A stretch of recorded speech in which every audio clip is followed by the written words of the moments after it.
Hello बच्चों, नमस्कार। मेरा नाम है विनय और आप देखना शुरू कर चुके हैं विनय की पाठशाला। आज हम लोग इस वीडियो में कक्षा 6 की गणित की जो दक्षता अभ्यास 13 है उसको हम लोग हल करते हैं। तो बिना देर किए शुरू करते हैं आज की क्लास और देखते हैं आज का प्रश्न नंबर 1। तो यहाँ पर हमारा पहला प्रश्न दिया गया है कि चित्र एक बना हुआ है यहाँ पे और इस चित्र से संबंधित कुछ प्रश्न पूछ रहा है। बहुविकल्पी प्रश्न है, एक सही जवाब होगा, उसमें 3 विकल्प दिए हैं, उसको हमें छांटना होगा। ठीक है, तो सबसे पहला प्रश्न है इसमें कि चित्र में त्रिभुज ए बी डी, त्रिभुज ए बी डी ये वाला त्रिभुज और एक त्रिभुज ये है सी डी बी ये वाला, ये त्रिभुज आपस में कैसे हैं? सर्वांग सम है। ठीक है, तो सर्वांग समता का चिन्ह भी लगा है। तो इसको देखकर निम्नांकित वैकल्पिक उत्तरों में सही उत्तर छांटकर हमें बताना है। ठीक है, तो पहला है कोण ए का संगत कोण होगा। तो ये कोण जो है, इस कोण का संगत कोण एक ये त्रिभुज और एक ये त्रिभुज कौन सा होगा? ठीक है, तो ये जो है ऐसे रखा जाएगा और ये कोण ए का संगत कोण होगा हमारा कोण सी। ठीक है, तो कोण ए का संगत कोण होगा कोण सी और यही हमारा आंसर होगा। एक बार फिर आप देखो यहाँ पे ध्यान से, ये दोनों त्रिभुज सर्वांगसम होंगे तो ये भुजा बराबर होगी इस भुजा के, ये दोनों भुजाएं उभयनिष्ठ हैं और ये भुजा बराबर होगी इस भुजा के। ठीक है, ये कोण इस कोण के बराबर। अब ये कैसे रखा जाएगा? ये ए बी इधर आएगा तो इधर कहीं बी होगा, इधर होगा ए और ये जो डी है ये यहाँ पे आएगा इस तरीके से। ठीक है, तो ये कोण ए के संगत कोण होगा कोण सी। दूसरा कह रहा है कि भुजा ए बी की संगत भुजा है। ए बी ये है और इसकी संगत भुजा ये कहाँ जाएगी? ए बी की सी डी। तो ये आंसर है इसमें पहला विकल्प जो है सी डी, ये हमारा सही होगा। ठीक है, आगे प्रश्न कह रहा है ए डी की संगत भुजा। ए डी देखो यहाँ पे कहाँ है? ए डी ये भुजा और इसकी संगत होगी ए ये है, डी ये आएगा, इस सी बी, इसकी संगत क्या होगी? C B. तो ये इसमें भी हमारा पहला विकल्प सही होगा। आगे देखो डी बी की संगत भुजा। अब ये डी बी भुजा होगी इस त्रिभुज के लिए, तो इस त्रिभुज के लिए कौन सी भुजा होगी? ये होगी बी डी। क्या होगी? B D. इधर डी बी थी तो इधर क्या होगी? B D. ठीक है, तो ये बी डी, इसमें भी ये हमारा पहला विकल्प सही है। ठीक है, तो ये था प्रश्न नंबर 1। कुल मिला के हमें ये देखना है कि सर्वांगसम में जब ये दोनों त्रिभुज सर्वांगसम है इसका मतलब ये दोनों बराबर हैं। तो ये बराबर कैसा होगा? इसको ऐसे रखेंगे तो ये ए वाला बिंदु यहाँ आएगा, बी यहाँ पे आएगा और जो डी वाला बिंदु है ये यहाँ पे आएगा। तो जहाँ पे कोण ए है वहाँ पे क्या? कोण सी। इसी तरीके से दूसरा ए बी भुजा, ए बी भुजा ये कहाँ जाएगी? ये ए बी ये है, ये सी डी पे आ जाएगी, ये सी डी सही हो गया। फिर कह रहा है ए डी की संगत, ए डी ये भुजा कहाँ पे जाएगी? ए और डी ये है और ये मेन है सी बी, तो ये सी बी पे जाएगी ये। अब कह रहा है कि डी बी ये भुजा पलट के आ जाएगी इस पे, बी डी पे आ जाएगी, तो ये बी डी है। ठीक है, तो आई होप कि आप लोग इसको बहुत अच्छे से समझ गए होंगे। अब चलते हैं दूसरे प्रश्न पर। तो बच्चों यहाँ पर हमारा दूसरा प्रश्न है कि यदि कक्षा 6 के सभी शिक्षार्थी 4 सेमी, 5 सेमी और 6 सेमी भुजा वाले एक त्रिभुज की रचना करें तो क्या बनने वाले सभी त्रिभुज सर्वांगसम होंगे? तो यहाँ पे देखो जितने भी बच्चे बनाएंगे तो सबकी भुजाएं बराबर होंगी। मान लो ये 4 सेमी, इसने ये 5 सेमी बनाया, दूसरे वाले ने ये 6 सेमी कर दिया। वहीं पे मान लो एक बच्चा ऐसा है जिसने ये भुजा जो है 6 सेमी ली, ठीक, ये उसने 5 सेमी कर दी, ये 4 सेमी कर दी। ठीक है, तो यहाँ पे आप देखेंगे दोनों त्रिभुज जो है आपस में कैसे सर्वांगसम है। 6 सेमी वाली 6 सेमी से 5 सेमी वाली 5 सेमी से 4 सेमी वाली 4 सेमी से, इसको ऐसे कर देंगे तो सभी त्रिभुज आपस में कैसे होंगे? सर्वांगसम होंगे। लिख देंगे हाँ सभी त्रिभुज, हाँ सभी त्रिभुज सर्वांगसम होंगे और यही हमारा आंसर आ जाएगा। ठीक है, अगले प्रश्न पर चलते हैं, वो है हमारा तीसरा। यदि त्रिभुज ए बी सी सर्वांगसम है त्रिभुज पी क्यू आर के, ये है कोई त्रिभुज ए बी सी और ये है कोई त्रिभुज पी क्यू आर, ये दोनों त्रिभुज आपस में कह रहा है सर्वांगसम है। तो यहाँ पे ए बी 3.2 सेमी, अगर त्रिभुज सर्वांगसम होंगे तो इनकी सभी भुजाएं आपस में बराबर होंगी। बी सी है 5 सेमी और सी ए है 7 सेमी। ठीक, तो यहाँ पे देखो ए बी ये भी पी क्यू होगी 3.2 सेमी, बी सी ये क्यू आर होगी 5 सेमी और ए सी ये पी आर होगी 7 सेमी। तो यही पी क्यू आर की भुजाएं पूछ रहा है, तो यहाँ पे हम लिख देंगे पी क्यू बराबर ए बी बराबर 3.2 सेमी, क्यू आर बराबर बी सी बराबर 5 सेमी, और आर पी बराबर सी ए या ए सी बराबर 7 सेमी। ठीक, आर पी या फिर पी आर। ठीक, ये तीनों भुजाओं की माप आ गई और यही हमारा आंसर आ गया। ठीक है, अगले प्रश्न पर चलते हैं। वो है हमारा कि एक त्रिभुज की तीनों भुजाएं दूसरे त्रिभुज की तीनों संगत भुजाओं के बराबर हैं, क्या दोनों त्रिभुज सर्वांगसम होंगे। तो यहाँ पे देखो, भुजा भुजा भुजा सर्वांग समता से अगर किसी भी त्रिभुज की तीनों भुजाएं बराबर होती हैं दूसरे किसी त्रिभुज से, तो वो दोनों त्रिभुज आपस में सर्वांगसम होंगे। अगर इस त्रिभुज की ये भुजा इससे बराबर हो, ये भुजा इससे बराबर हो, ये भुजा इससे बराबर हो, इसका मतलब ये दोनों त्रिभुज आपस में कैसे होंगे, सर्वांगसम होंगे। त्रिभुज ए बी सी सर्वांगसम होंगे त्रिभुज पी क्यू आर के। तो यहाँ पे हम सीधा सा लिख देंगे हाँ, और यही हमारा आंसर आ जाएगा। ठीक है, अगले प्रश्न पे चलते हैं। वो है हमारा कि एक त्रिभुज के तीनों कोण दूसरे त्रिभुज के तीनों कोणों से बराबर हों तो क्या दोनों त्रिभुज आपस में सर्वांगसम होंगे। तो यहाँ पे अगर हमने ये कोण मान लो कोण ए बनाया 60 अंश, ठीक है, ये भी बनाया 60 अंश, ये भी बनाया 60 अंश, ठीक है, और वहीं दूसरी तरफ हमने क्या किया, एक हमने बड़ा त्रिभुज बनाया लेकिन कोण हमने वही रखे 60 अंश 60 अंश 60 अंश। तो यहाँ पे आप देखेंगे दोनों त्रिभुजों में ये दोनों त्रिभुज के तीनों कोण आपस में बराबर हैं, लेकिन इनकी भुजाएं आपस में बराबर नहीं हैं। आपको दिख रहा होगा कि भुजाएं ये इससे बड़ी है, ये इससे बड़ी है, ये इससे बड़ी है। इस सिचुएशन में इनको हम लोग कहते हैं कि ये दोनों त्रिभुज आपस में समरूप हैं। अगर कोण बराबर हैं तो इसका मतलब ये है कि वो त्रिभुज सर्वांगसम कोई ज़रूरी नहीं, हो भी सकता है, नहीं भी हो सकता है, हाँ समरूप हो सकते हैं वो त्रिभुज।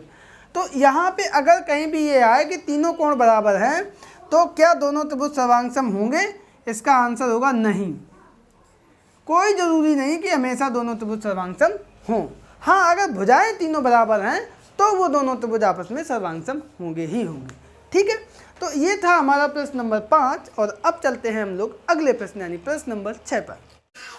तो बच्चों यहाँ पर हमारा 6वां प्रश्न है कि एक त्रिभुज का एक कोण 130 अंश का है, शेष दोनों कोण आपस में बराबर है, इन दोनों कोणों की माप ज्ञात कीजिए।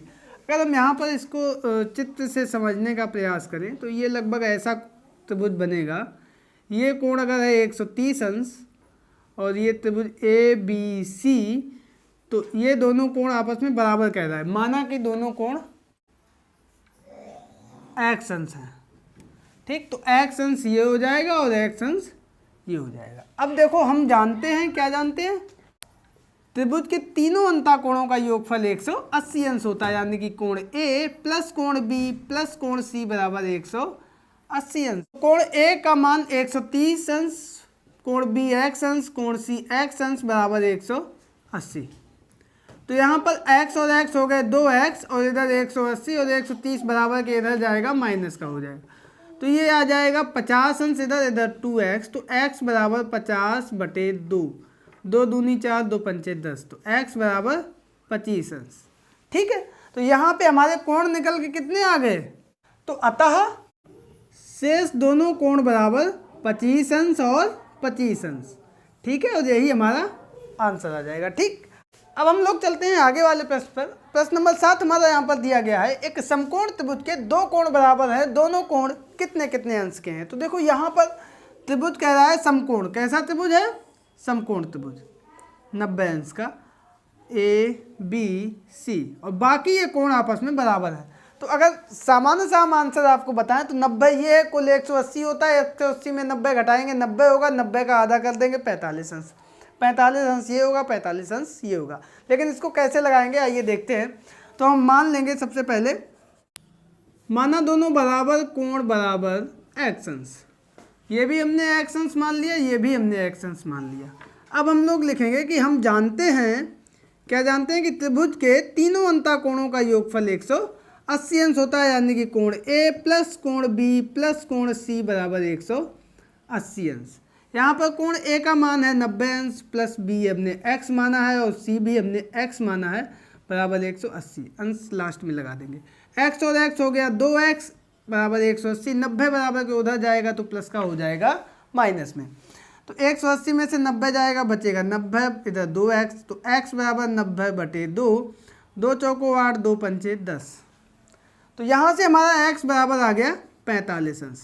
तो लिख देंगे अतः दोनों कोण बराबर 45 अंश और 45 अंश, और यही हमारा आ गया आंसर।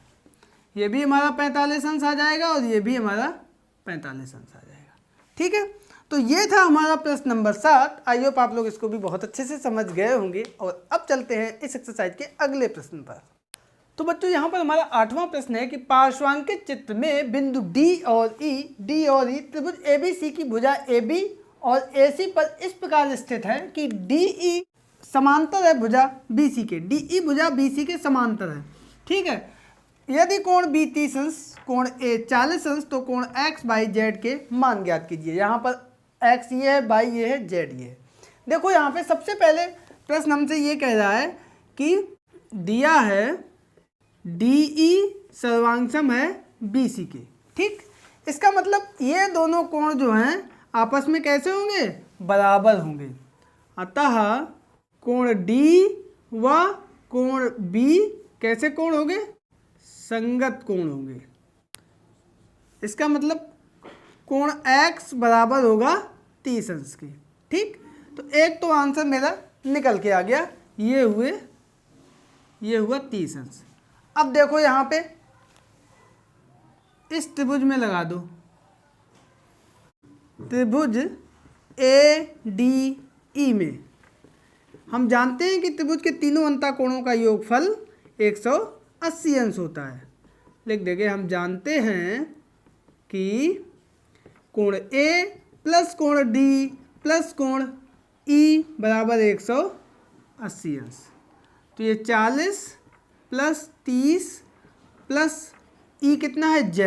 A है 40, A की जगह पे 40 लिख दिया। कोण D है 30 अंश x, और ये Z है, Z लिख दिया बराबर 180 अंश। 40 30 70 प्लस Z बराबर 180 अंश। तो Z बराबर 180 माइनस 70, तो Z बराबर हो गया 110 अंश। ठीक, तो Z का मान निकल के आ गया 110 अंश। अब यहाँ पे देखो, ये कोण और ये कोण आपस में कैसे हैं? संगत कोण है, क्योंकि ये दोनों भुजाएं आपस में समांतर हैं। अब लिख देंगे पुनः, चूंकि DE समांतर है BC के, अतः कोण C व कोण E आपस में बराबर होंगे। मतलब कोण Y बराबर होगा कोण Z के, और कोण Z हमारा है 110 अंश, तो कोण Y भी होगा हमारा 110 अंश, क्योंकि ये कैसे कोण है? संगत कोण है। ठीक, तो यहाँ से देखो कोण Y का मान निकल के आ गया 110 अंश, कोण Z का मान निकल के आ गया 110 अंश, और कोण X का मान पहले ही हमारा निकल के आ गया था 30 अंश। तो ये हमारे x, y, z के मान निकल के आ गए। आई होप कि आप लोगों को ये प्रश्न बहुत अच्छे से समझ में आ गया होगा। अब चलते हैं इस एक्सरसाइज के अंतिम प्रश्न पर। तो बच्चों यहाँ पर हमारा 9वां प्रश्न है कि पार्श्वांकित चित्र में कोण C समकोण है। ये वाला पूरा कोण जो है 90 अंश का है।